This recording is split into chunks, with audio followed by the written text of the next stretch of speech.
Assalamualaikum warahmatullahi wabarakatuh. Bismillahirrahmanirrahim. Alhamdulillahi rabbil alamin. Lahul hamdu wa lahul fadlu wa lahul thana'ul hasan. Ashhadu an la ilaha illallah wahdahu la syarika lah. Wa ashhadu anna sayyidana Muhammadan abduhu wa rasuluh arsalahu Allahu rahmatan lil alamin basyiran wa nadhira wa da'iyan ila Allah bi idnihi wa sirajan munira. Allahumma shalli ala sayyidina Muhammadin al-fatih lima ughliqa wal khatimi lima sabaqa nasiril haqqi bil haqq wal hadi ila siratikal mustaqim wa ala alihi wa sahbihi haqqa qadrihi wa miqdarihil azim. Amma ba'du. Yang saya muliakan dan saya hormati as-sadatul asyraf, para habaib, para alim ulama, para kiai. Wa nakhussu bidzikri fadilatul walid Al-Habib Hamid bin Abdullah Al-Kaf matta'anallahu bi thuli hayatih. Juga yang saya hormati Kiai Haji Rahmatin Afif, Kiai Haji Abdul Raji Marja, Kiai Haji Syahraji Marba Ali, Al-Ustadz Haji Athaillah, Al-Ustadz Haji Ishaq Ashari, dan Ketua DKM Ad-Da'wah Kiai Haji Zainuddin Ilyas. Yang saya hormati para alim, para asatid, dan para jamaah kaum muslimin dan muslimat yang hadir dalam gerakan subuh berjamaah Kota Bekasi yang saya banggakan dan saya cintai. Kita ini pada bulan ini memasuki momen-momen peringatan Maulid Nabi besar Muhammad sallallahu alaihi wasallam. Kita ini penting mengadakan Maulid, terutama pada zaman sekarang, di mana banyak upaya-upaya merusak ajaran agama, menyelewengkan ajaran agama. Mengapa? Karena gak ngerti maulid. Kalau orang ngerti maulid, insya Allah hatinya lurus. Tadi disampaikan ya oleh qari di dalam ayat Al-Quran dikatakan, wa ma arsalnaka illa rahmatan lil alamin.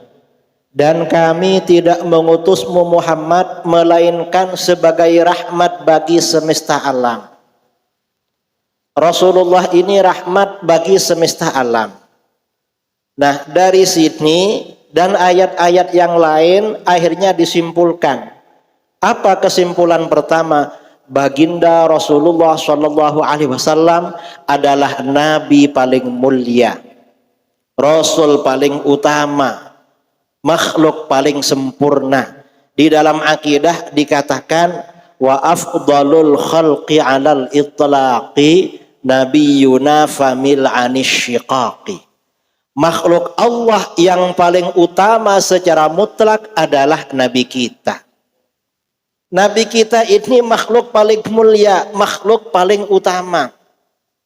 Famil anisyiqaqi, tinggalkan perdebatan masalah ini. Karena Nabi kita ini paling mulia, paling utama, maka bagaimana di dalam Burdah dikatakan lamma da'allahu da'ina li ta'atihi bi akramir rusli kunna akramal umami. Ketika Allah mengajak kita, ya, lamma da'allahu da'ina, ketika mengajak kepada Allah, orang yang mengajak kita dengan Rasul yang paling mulia, maka apa imbalannya? Kita selaku umatnya adalah umat yang paling mulia. Karena Nabi kita ini makhluk paling mulia, paling utama, Rasul paling utama, umatnya juga paling mulia. Di dalam Al-Quran dikatakan, kuntum khaira ummatin ukhrijat linnas. Kalian adalah sebaik-baik umat yang dikeluarkan oleh Allah, sebaik-baik golongan yang dikeluarkan bagi umat manusia. Umatnya Rasulullah umat paling mulia, nabinya makhluk paling mulia, umatnya paling mulia.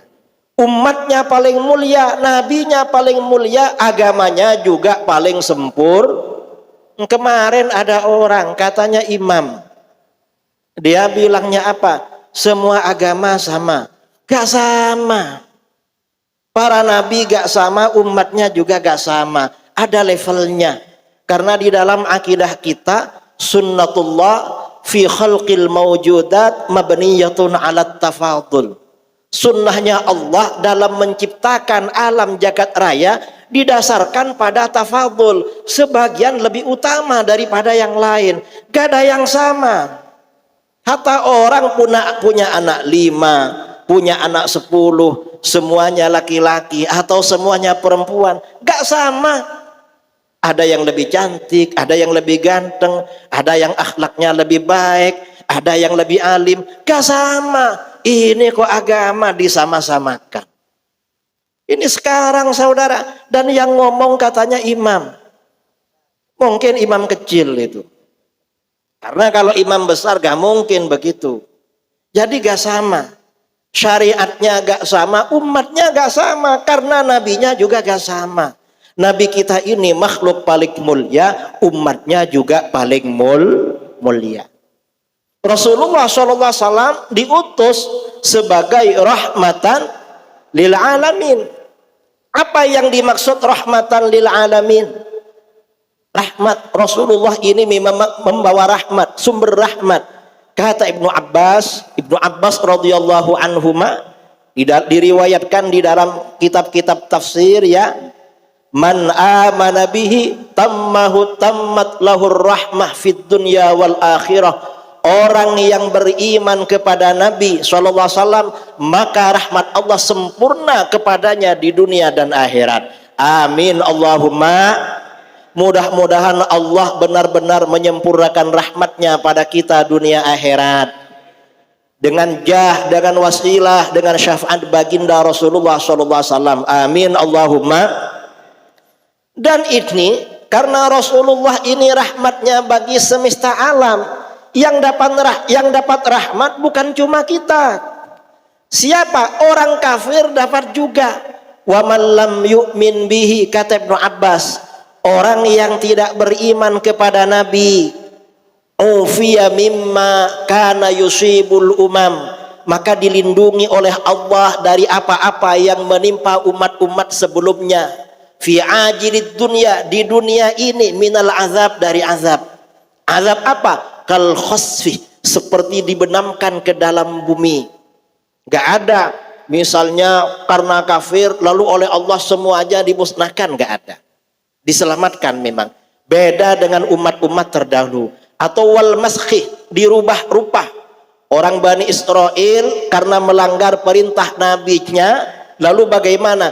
Dirubah rupa menjadi kera, menjadi monyet. Kemudian wal qalfi, dilempar. Misalnya orang-orang kafir dilempar kemana-mana, gak ada seperti itu. Atau dilempar pakai batu, gak ada. Mengapa? Diselamatkan. Karena Rasulullah SAW ini pembawa rahmat. Orang kafir di dunia dapat rahmat. Cuma orang kafir di dunia aja, di akhirat enggak. Dan ini ya, orang-orang kafir dapat rahmat di dunia ini memang nyata. Kadang-kadang rahmatnya membawa mereka masuk Islam. Ini kisah viral sekitar tahun 1953. Di Lebanon bagian selatan, umat Islam Ahlus Sunnah bikin acara maulid. Di Lebanon itu kalau maulid beda dikit dengan Indonesia. Bedanya apa? Kalau orang Indonesia kalau bikin maulid biasanya membakar petasan, mercon. Tapi kalau orang sana pakai tembak, pakai senapan. Karena orang sana memang persiapan perang, musuhnya di dekat mereka. Di rumah-rumah orang Lebanon punya bom, punya tembak, itu biasa. Kalau kita yang paling ya punya arit, punya pedang, punya parang, punya apa gitu ya. Yang punya. Mungkin banyak yang nggak punya. Nah, suatu ketika umat Islam ini di Lebanon Selatan bikin acara maulid. Salah satu acaranya tembakan ke atas. Nembak ke atas. Dar, dar, dar. Begitu tembakan, ternyata waktu itu ada anak perempuan Kristen main-main. Salah satu pelor itu jatuh kena kepalanya anak Kristen ini. Karena jatuh, akhirnya kepalanya bocor, pendarahan. Bocor, pendarahan, keluarganya gak terima. Minta umat Islam bertanggung jawab. Akhirnya bagaimana? Umat Islam tanggung jawab. Anak tadi dibawa ke klinik. Ternyata klinik setempat tidak siap. Karena ini parah. Akhirnya dirujuk ke Beirut, kota Lebanon. Rumah sakit terbesar pada waktu itu, rumah sakit Amerika. Yang menangani 2 dokter Amerika dan 3 dokter Lebanon. Ternyata bagaimana? Anak ini sepertinya nggak bisa diselamatkan. Pendarahan terus menerus. Yang namanya ibunya yang jaga di luar ruangan ICU sampai nyeracam. Sampai ibunya ini memanggil-manggil baginda Nabi Muhammad sallallahu alaihi wasallam. Kata ibunya, "Muhammad, kemana kamu? Ini anak saya, gara-gara umat kamu bikin maulid, merayakan hari kelahiran kamu, anak saya kena batunya. Saya gak ingin anak saya mati gara-gara perayaan maulid kamu. Kemana kamu Muhammad?" Kata ibunya. Dokter yang ada di ruang ICU pada waktu itu menyatakan ini susah diselamatkan. Akhirnya tim dokter memutuskan akan keluar, menyuruh ibunya masuk ke ruangan ICU. Mungkin ibunya akan mengucapkan selamat tinggal. Pertemuan terakhir dengan putrinya. Dokter-dokter ini keluar, lalu nyuruh ibunya masuk ke ruangan ICU. Begitu ibunya masuk ke ruangan ICU, apa yang terjadi? Ternyata putrinya sedang duduk-duduk. Dan putrinya ngomong kepada ibunya ketika masuk pintu, "Ma, itu laki-laki tahan, jangan boleh keluar. Tahan, ma, laki-laki itu jangan boleh keluar." Ibunya terkejut. Loh, siapa laki-laki? Nabi Muhammad, kata perempuan itu. Loh, Nabi Muhammad gimana? Tadi ma, ketika saya ini pingsan, saya bermimpi didatangi Nabi Muhammad. Dan beliau bilang, "Saya Nabi Muhammad akan bantu kamu." Lalu kepalaku diusapnya. Begitu diusapnya, kepalaku sembuh ma. Akhirnya aku bisa duduk, bisa bangun. Tadi Nabi Muhammad ada di sini. Begitu mama masuk, mungkin karena mama orang kafir, Nabi Muhammad gak mau kumpul sama mama, langsung keluar. Akhirnya apa yang terjadi? Habis itu ibunya membaca syahadat. Lalu bapaknya bersyahadat. Paman-pamannya bersyahadat. Bibi-bibinya bersyahadat. Sekeluarga, satu suku semuanya bersyahadat. Nah, ini artinya apa? Rasulullah SAW memang hadir ke dunia sebagai rahmatan lil alamin, memang benar-benar rahmat. Tapi rahmatan karenanya ya, karena Rasulullah memang rahmatan lil alamin. Diriwayatkan di dalam kitab tafsir, setelah orang-orang Quraisy ini terlalu ya mengganggu Rasulullah, sebagian sahabat usul kepada Rasulullah, "Ya Rasulullah, ala tal'anu Quraisyan wa qad atau bika ma atau." Rasulullah, gimana kalau orang Quraisy ini engkau laknat? Doakan keburukan bagi mereka. Laknat aja Rasulullah, mereka berbuat berlebih-lebihan kepadamu. Apa jawaban Rasulullah? Kata Rasulullah, "Inni lam ub'ats la'anan." Aku ini tidak diutus ke dunia sebagai tukang laknat, sebagai tukang mendoakan keburukan. Wa innama bu'istu rahmatan. Aku diutus oleh Allah pembawa kasih sayang, diutus oleh Allah sebagai rahmat. Yaqulullahu azza wa jal, Allah berfirman di dalam Al-Quran, wa ma arsalnaka illa rahmatan lil alamin, kami tidak mengutusmu Muhammad melainkan sebagai rahmat bagi semesta alam. Karenanya Habib-habib, ulama-ulama, kiai-kiai yang soleh gak mau mendoakan keburukan. Di dalam akidah Ahlus Sunnah wal Jamaah ya diterangkan, wala nakhruju a'la a'immatina wa ulati umurina wa injaru wala nada'u alaihim. Kita orang Ahlus Sunnah tidak punya konsep memberontak terhadap pemimpin negara kita dan pejabat negara kita walaupun mereka zalim. Itu di luar Ahlus Sunnah yang suka berontak-berontak dan tidak mendoakan keburukan pada pemimpin. Gak ada kita mendoakan keburukan pada pemimpin. Kalau ada pemimpin kita doain baik-baik saja.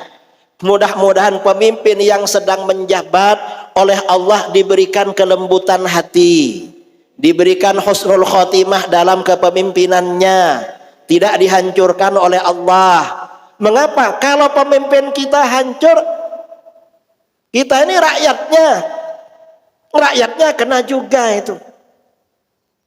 Jadi gak mendoakan keburukan. Mengapa? Agamanya Rasulullah memang agama rahmah, bukan agama laknat memang. Doakan yang baik-baik memang. Ini namanya ajaran rahmatan lil alamin. Tapi ingat, karena rahmatan lil alamin ini kadang disalah fahami, disalah artikan. Nih ya, sekarang ini bulan 9, 10, 11, 12. Ini 3 bulan lagi tanggal 25 Desember. Kadang-kadang ada saudara kita pada waktu Natalan menjaga gereja. Ketika ditanya, kok jaga gereja? Islam rahmatan. Enggak benar itu. Itu menyalahgunakan rahmatan lil alamin. Karena ini urusan agama. Rahmatan lil alamin itu Rasulullah, bukan kita, saudara. Dan Islamnya memang rahmatan lil alamin. Kita ini cuma diizinkan bertoleransi, membiarkan mereka urusan agama mereka. Tapi kalau membantu urusan agama mereka gak boleh. Karena kita dalam urusan agama masing-masing punya konsep lakum dinukum waliyadin. Agamamu urus sendiri, kami urus agama kami. Kami gak ganggu agama kalian, kalian jangan ganggu agama kami. Itu aja, gak usah datang ke sana dengan alasan rahmatan lil alamin. Apalagi kejadian beberapa hari kemarin, ada tokoh agama lain datang ke sini. Sebelum datang, ada tokoh ormas bilang, selamat datang atas kedatangan si Anu. Loh, kok selamat datang? Gak boleh begitu. Dia itu tokoh agama, apalagi tokoh agama dari Vatikan. Dalam konsili, ya, konsili Vatikan pada beberapa tahun yang lalu dikatakan bahwa Vatikan ini punya program mengkristenkan, dan itu tanggung jawab pimpinan. Lah orang mau mengkristenkan umatnya kok diucapkan selamat datang. Lalu adiknya bilang juga, adiknya si Ano itu. Apa kata adiknya? Kita ini harus senang karena gak semua negara bisa didatangi oleh Pak Paus, katanya. Ya, memang kok harus senang? Memangnya kita ini siapa? Kamu aja yang senang, kami gak senang. Kita ini beda. Kemudian datang, setelah datang dibawa ke masjid. Loh, gak usah dibawa ke masjid. Masa misalnya karena tetangga sebelah punya tamu beda agama, karena alasan toleransi, lalu masjid sini bikin acara menyambut. Gak perlu seperti itu, gak boleh hukumnya. Apalagi ketika datang dicium tangannya. Ada yang cium tangannya, ada yang cium apanya lagi? Kepalanya, keningnya. Saya tadi gak ada yang cium, cuma Habib yang ngerangkul saya tadi. Gak ada, mungkin khawatir saya belum mandi. Gak boleh begitu, menghormat agama lain seperti itu gak boleh. Yang dianjurkan dicium itu kata Imam Nawawi di dalam kitab-kitabnya, orang karena beliau misalnya syarif ya, keturunan Rasulullah, keluarga Rasulullah SAW itu dicium tangannya, atau karena alim dicium tangannya, atau karena soleh dicium tangannya. Kalau karena urusan dunia, kamu kok cium tangannya itu kaya itu. Nggak dianjurkan, nggak boleh, apalagi dicium karena kafir. Tambah nggak boleh.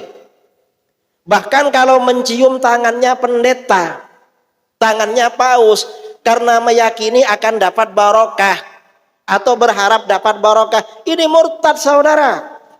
Karena bukan pada tempatnya. Ini namanya rahmatan lil alamin yang kebablasan. Lalu habis itu disambut dengan lantunan bacaan Quran, kayak acara maulid. Hatta walaupun bikin maulid, acara begitu gak boleh. Karena membaca zikir, baca Al-Quran, baca sholawat, itu momennya harus tepat. Kalau momennya tidak tepat, kalau tepat momennya dianjurkan. Misalnya ketika mau minum, karena ini penting dan momennya tepat, baca Bismillahirrahmanirrahim kita sunnah. Tapi kalau gak tepat, gak dapat pahala. Misalnya mau rokokan, rokok ini kan hukumnya makruh. Karena mau rokokan, dia penggemar rokok, pecandu rokok, setiap mau rokokan Bismillahirrahmanirrahim, biar barokah rokoknya. Makruh ini nggak dapat pahala. Malah kalau momennya haram, Bismillahnya haram juga. Misalnya mau nyabu atau minuman keras, Bismillahirrahmanirrahim, dosa orang ini sama dengan itu. Acaranya gak benar, memberi penghormatan pada agama lain. Dan ini anehnya saudara, katanya ada masjid, sebelahnya gereja, sudah ada jalan tembus di bawah. Mengapa? Katanya semua agama sama. Gak sama. Nabi kita ini lebih tinggi makomnya dari nabi yang lain. Umatnya juga lebih mulia dari umat-umat para nabi yang lain.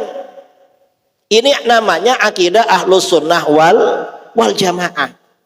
Ini perlu dijelaskan karena di akhir zaman ini memang ada upaya-upaya menyelewengkan ajaran agama. Karenanya acara maulid Nabi ini penting. Mengapa penting? Kalau gak ada acara maulid Nabi, kita gak kenal baginda Rasulullah. Karena orang sekarang ini gak peduli agama, gak peduli kajian agama. Orang yang banyak sibuk main sekarang ini. Ini pentingnya acara maulid. Jadi kita ini biar kembali kepada Islam yang benar, yaitu Islam ahlus sunnah wal jamaah. Memang ada saudara kita yang anti maulid, orang-orang Wahabi. Tapi walaupun mereka anti maulid, kalau diterangkan isinya maulid, mereka pasti setuju. Mereka ini gak setuju maulid karena sumbunya pendek. Jadi orang bersumbu pendek ini kena api sedikit langsung meledak. Sumbunya kurang panjang. Kalau kita ini ahlus sunnah gak pakai sumbu, makanya gak mudah meledak itu. Mereka ini kelompok sumbu pendek, kelompok SP, kelompok sumbu pendek memang mudah marah-marah. Dan mereka kalau diterangkan isinya maulid rata-rata setuju. Yang ditolak, yang gak mau itu cuma nama maulid. Ini mereka. Karenanya momen-momen peringatan maulid Nabi besar Muhammad SAW perlu kita rayakan. Seperti pagi ini. Dan ini kata para ulama, maulid Nabi itu khasiatnya ada dua. Apa? Yang pertama, al-aman fi dzalikal am. Orang yang merayakan maulid pertama oleh Allah diberi jaminan keamanan selama 1 tahun. Karenanya mudah-mudahan dengan momen maulid ini kita tadi bareng-bareng baca maulid, Allah melindungi kita semuanya. Allah lindungi keluarga kita. Allah lindungi aset-aset kita.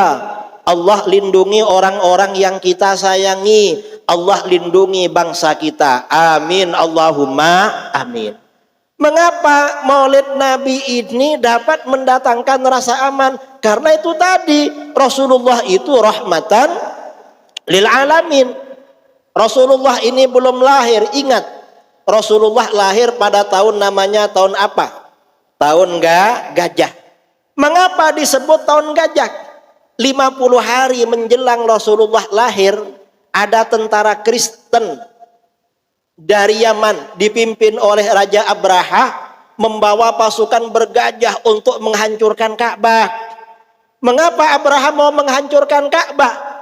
Abraha ini sebagai Kristen asalnya iri pada Ka'bah, iri pada penduduk Mekah. Ka'bah ini ada apanya? Kok tiap tahun bangsa Arab berbondong-bondong ke sana?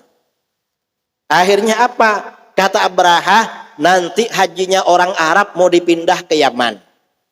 Akhirnya Abraha ini bikin gereja yang megah, atapnya dilapisi emas. Gerejanya diberi nama gereja Qulais.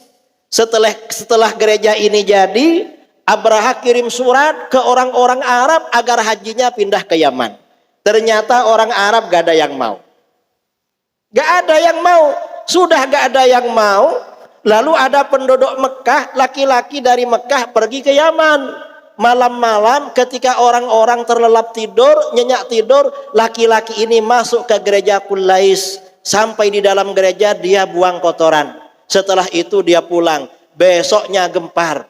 Siapa yang berani berbuat ini? Buang kotoran di dalam gereja. Setelah dicari oleh intel, ternyata orang Mekah. Karena ketahuan orang Mekah, Abraha bersumpah Ka'bah akan dihancurkan. Berangkat dia dengan pasukan bergajah. Sampai di kota Mekah, setelah mendekati Ka'bah, apa yang terjadi? Ternyata gajahnya saudara gak mau jalan ke Ka'bah. Kalau diajak ke Ka'bah malah duduk. Tapi kalau diajak putar balik ke Yaman malah lari kencang. Artinya apa? Hewan itu ngerti saudara pada tanah suci, pada Ka'bah itu ngerti. Abraha orang kafir gak ngerti. Makanya di dalam Al-Quran dikatakan levelnya orang-orang di luar Islam itu lebih sesat dari binatang. Ulaika kal an'am balhum adall. Orang-orang kafir ini seperti binatang, bahkan lebih sesat lagi. Makanya kalau orang menyamakan semua agama, orang Islam disamakan dengan orang kafir, ini hukumnya jelas murtad, kafir. Mengapa? Bertentangan dengan Al-Quran. Ini nasnya di dalam Al-Quran. Di tengah-tengah itu Abraha gak bisa mengganggu Ka'bah. Tiba-tiba Allah mengirimkan bala tentara yang disebut dengan burung-burung ababil. Di kaki-kaki burung ini membawa kerikil kecil, dijatuhkan pada tentara Abraha menjadi pelor, kena kepalanya bocor, kena pahanya tembus. Akhirnya mereka dihancurkan oleh Allah. Akhirnya apa? Ini kata para ulama, mengapa tentara Abraha dihancurkan oleh Allah? Mengapa? Kata para ulama, ikraman liwiladatin Nabi sallallahu alaihi wasallam, semata-mata karena memuliakan kelahiran baginda Nabi.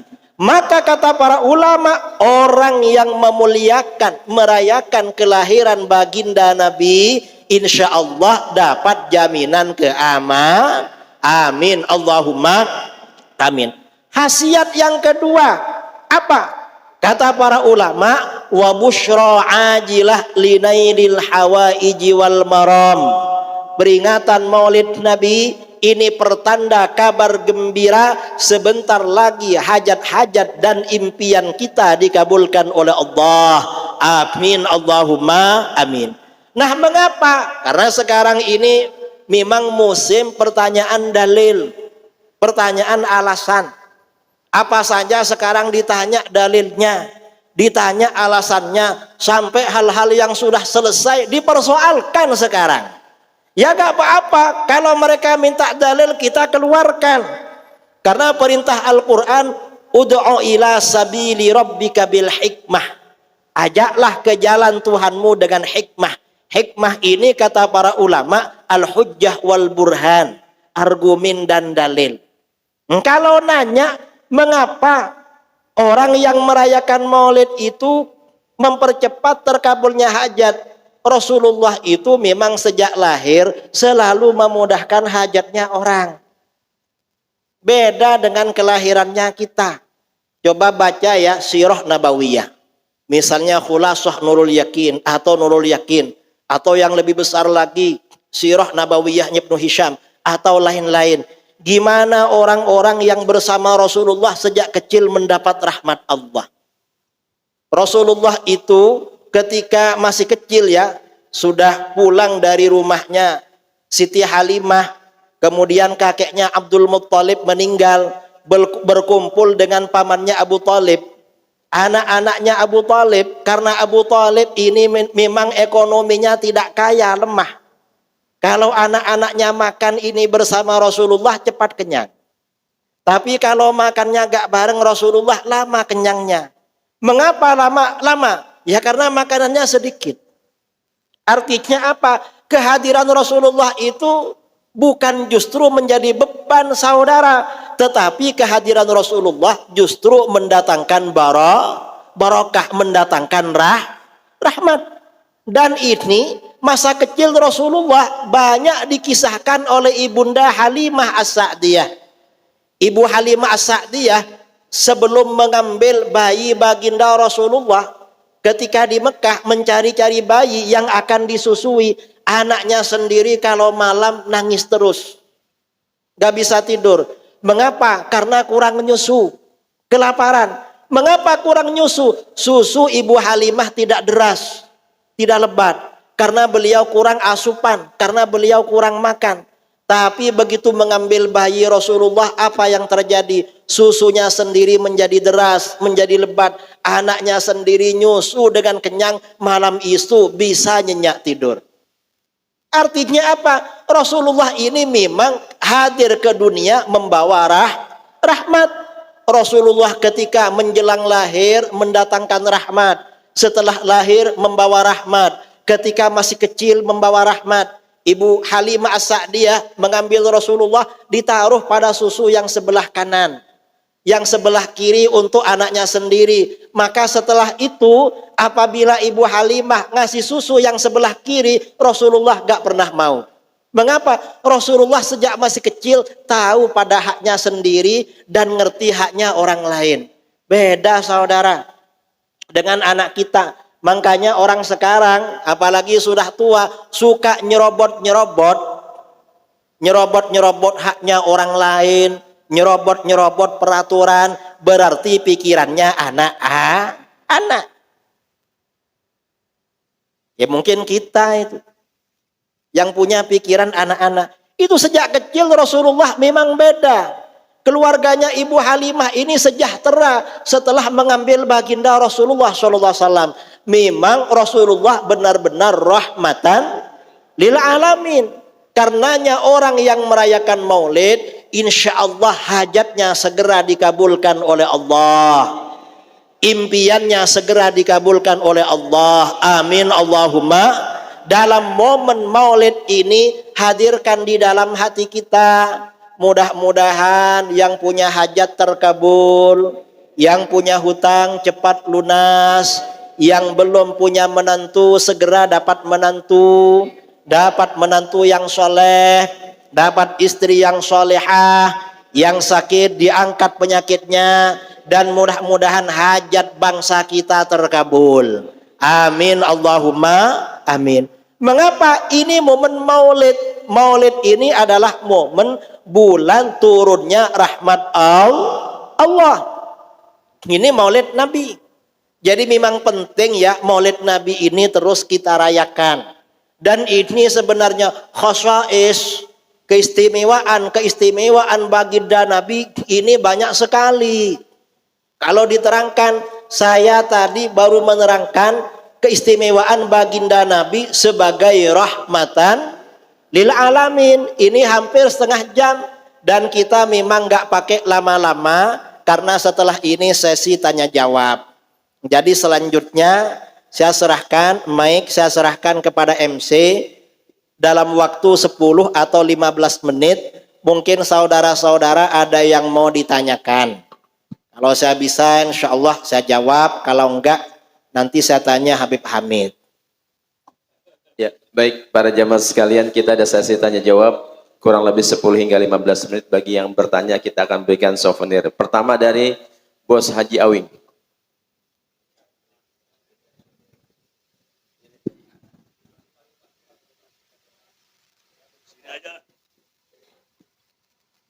Assalamualaikum warahmatullahi wabarakatuh. Assalamualaikum warahmatullahi wabarakatuh. Saya mau nanya sedikit aja guru.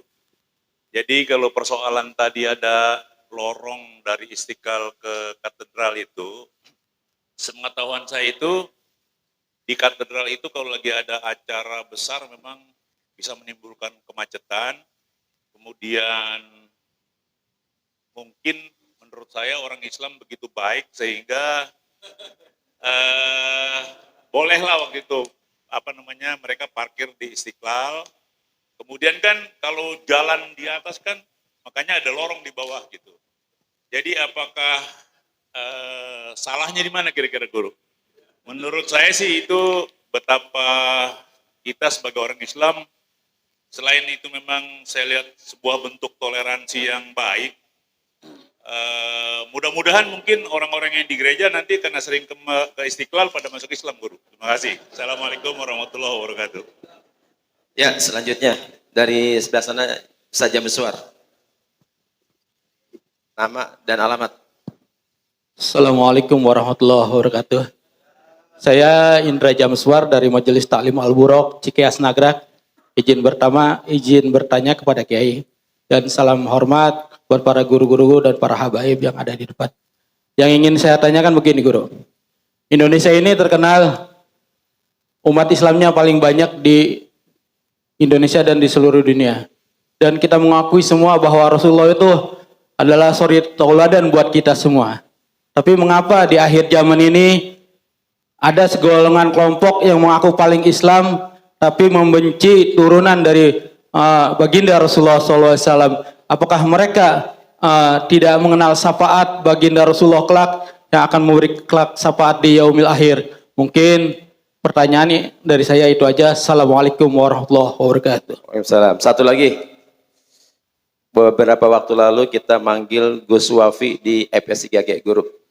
Sekarang guru daripada Gus Wafi. Mudah-mudahan aman ya, enggak ada mic yang diambil-ambil.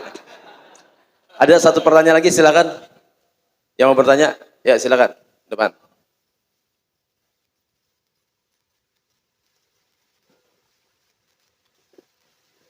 Bismillahirrahmanirrahim. Assalamualaikum warahmatullahi wabarakatuh. Ya, alhamdulillah saya dikasih kesempatan dan bisa tetap langsung dengan Kiai Haji Idrus Ramli ya. Ini Kiai, terus terang memang di medsos ini sangat santer dan sangat booming sekali ya tentang masalah nasab. Dan memang saya juga di kalangan awam ini agak sedikit bingung gitu, karena memang kalau saya pelajari dulu itu asrofu bin nasab, bil adab la bin nasab. Kemuliaan itu adalah dengan adab, dengan tata krama, bukan dengan nasab. Nah, oleh sebab itu saya yang ingin tanyakan adalah apa esensi nasab itu dalam agama, dan apakah memang keturunan Rasulullah ini pasti masuk surga dan bisa memberi syafaat? Itu aja yang saya tanyakan. Terima kasih. Assalamualaikum warahmatullahi wabarakatuh. Waalaikumsalam. Silakan Guru. Terima kasih ya. Masalah lorong antara masjid dan gereja, karena narasinya yang mencuat dari sebagian tokoh, itu katanya jembatan pluralisme, jembatan moderasi beragama. Kalau narasinya begitu gak boleh memang. Kalau narasinya karena kebutuhan, kemacetan, itu beda. Masalahnya yang ngomong itu kan manas-manasi. Kalau memang seperti itu harus ditutup. Karena ini urusan agama. Urusan agama masing-masing diurus. Kita bukan melarang orang Islam ke gereja. Karena masuk gereja itu makruh. Kecuali kalau di situ ada patung, maka haram. Secara hukum seperti itu. Kalau ada gambar, kalau cuma gambar khilaf. Sebagian bilang makruh, sebagian boleh. Kalau cuma gambar yang katanya Bunda Maria itu ya, kan gak mungkin gambarnya seperti itu gak pakai jilbab itu, gak mungkin lah. Masa orang solihah gambarnya gak pakai jilbab? Jadi gak boleh. Kita bukan masalah boleh gak boleh, cuma narasinya memang ini Bahaya narasi yang disampaikan itu. Mungkin ini perlu penjelasan. Saya nggak pernah masuk juga ke lorongnya itu. Nggak tahu kayak apa itu. Ini yang pertama. Pertanyaan yang kedua dan ketiga ini hampir sama.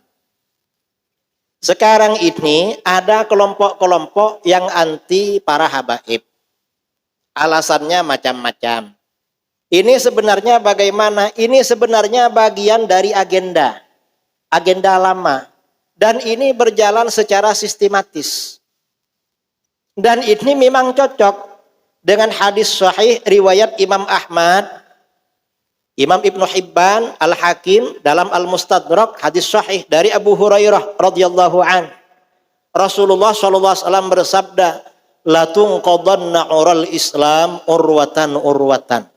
Sungguh simpul-simpul Islam akan benar diputus satu demi satu. Penyambung-penyambung Islam ini akan diputus. Ajaran-ajaran Islam ini akan dirusak satu demi satu. Kullama intaqadat urwatun tashabbasan nas billati taliha. Setiap ada simpul yang terputus atau rusak, orang-orang berpegangan dengan simpul yang masih tersisa berikutnya. Awwaluhunna al-hukmu. Simpul pertama yang akan dirusak berhukum dengan hukum Islam. Jadi pada waktu masa khilafah Turki Utsmani, kerajaan-kerajaan dulu hukum Islam berlaku. Lalu setelah masa penjajahan, penjajah ini meninggalkan masyarakat alergi dengan pemerintahan Islam. Akhirnya orang tidak berhukum dengan hukum Islam. Kemudian wa akhiruhunna as-shalah. Terakhir nanti yang akan dirusak itu sholat. Sholat dibilang gak wajib. Sholat itu mengganggu kesehatan. Dan ini beberapa tahun yang lalu sudah mulai ada testingnya. Ingat, beberapa tahun yang lalu kita gak boleh ke masjid. Gak boleh sholat Jumat. Walaupun ke masjid jaraknya harus 1 meter. Ingat. Ini kan bagian dari agenda ini. Dan agenda ini, agenda-agenda dari awal macam-macam. Kira-kira tahun 90-an ada narasi-narasi menggugat keaslian Al-Quran. Ada calon doktor ya, entah dari Sulawesi atau dari mana, membuat disertasi bahwa Al-Quran perlu direvisi. Perlu edisi revisi Al-Quran, enggak asli. Dan ini sekarang orang yang ngomong-ngomong begini jadi tokoh di negeri kita. Na'udzubillah min zalik. Lalu setelah itu hukum agama diobok-obok. Yang halal diharamkan, yang haram dihalalkan. Contohnya poligami. Poligami halal apa haram? Halal. Hatta walaupun ibu-ibu sepakat halal. Yang penting bukan suaminya. Tapi beberapa kira-kira 20 tahun yang lalu lebih sudah ada narasi mengharamkan poligami. Sementara yang haram dihalalkan. Apa? LGBT. Dihalalkan. Dan ini sudah lama narasinya sebelum ada medsos. Lalu tentang batasan aurat. Batasan aurat dirusak. Kalau di masjid auratnya perempuan selain wajah dan telapak tangan karena mau sholat. Tapi kalau di luar tergantung budaya. Kalau orang biasa pakai rok pendek menutupi aurat katanya. Kalau di pantai pakai bikini menutupi aurat. Dan ini sekarang orangnya jadi tokoh. Di ormas, di salah satu ormas. Kemudian narasi-narasi menghancurkan rumah tangga. Apa narasi menghancurkan rumah tangga? Dengan membawa program kesetaraan gender. Laki-laki dan perempuan sama. Padahal gak sama. Dan ini dipraktekkan ya di barat. Ada sholat Jumat, khotib dan imamnya perempuan. Jamaahnya laki perempuan gabung. Dipraktekkan. Dan narasi ini masuk ke negeri kita. Lalu kemudian narasi rahmatan lil alamin jaga gereja. Pada waktu Natalan. Gak cukup jaga gereja akhirnya ikut Natalan. Gak cukup ikut Natalan bawa tim hadroh ke dalam gereja. Lalu 2015 muncul narasi Islam Nusantara, agendanya benci Arab. Bahwa Arab tidak bagus katanya. Mengapa kok Arab? Islam kan tidak rasis. Ya ini memang bagian dari agenda. Sampai-sampai Arab dibilang kadrun. Dan ini bahaya saudara. Karena di dalam hadis bughdul Arab nifak. Benci bangsa Arab itu munafik. Mengapa munafik?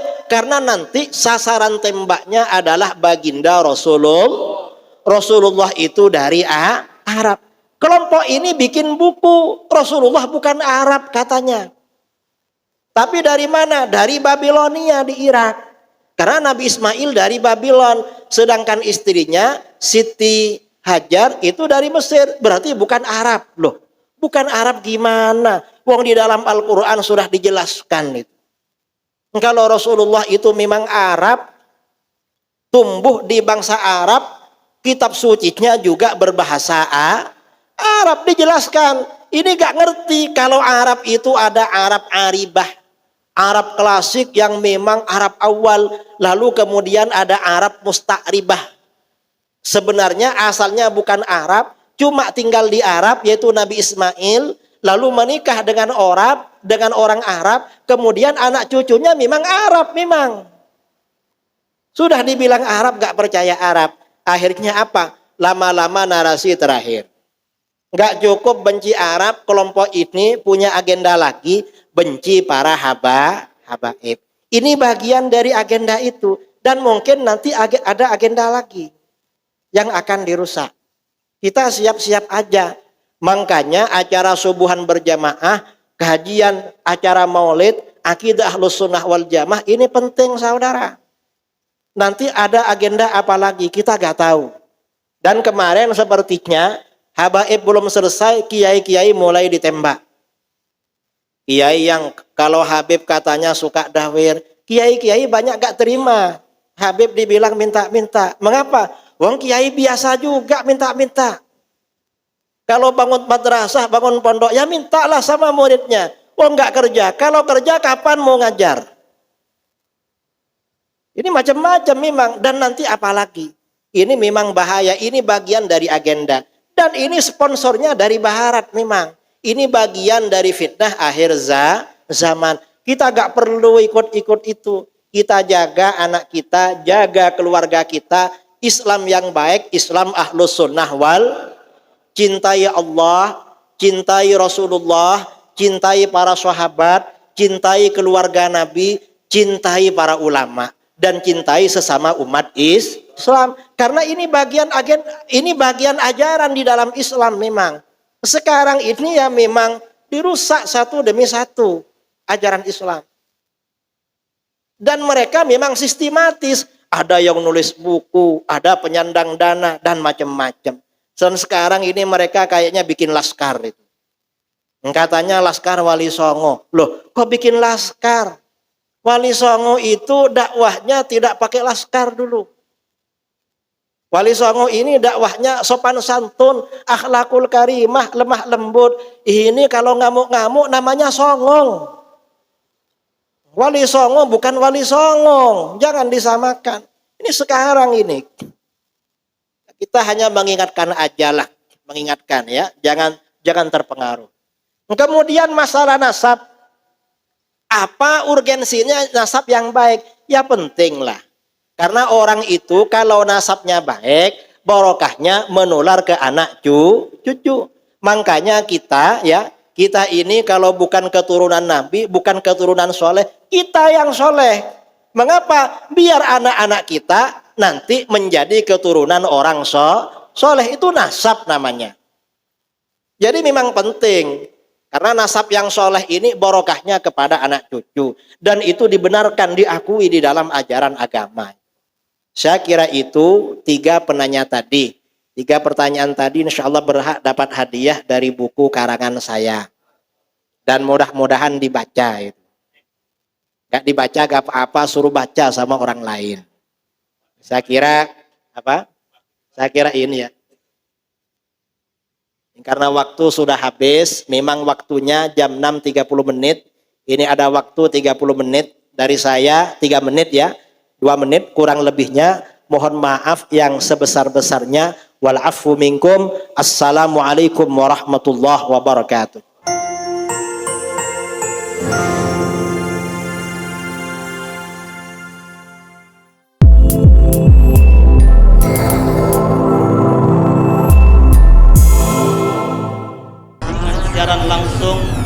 YouTube channel live streaming Fadlan Sel. Jadi setelah acara nanti bisa ditonton kembali, dilihat kembali di YouTube channel Fadlan Sel, dan jangan lupa untuk like, komen, subscribe untuk membantu siar dakwah agama Allah Subhanahu wa taala.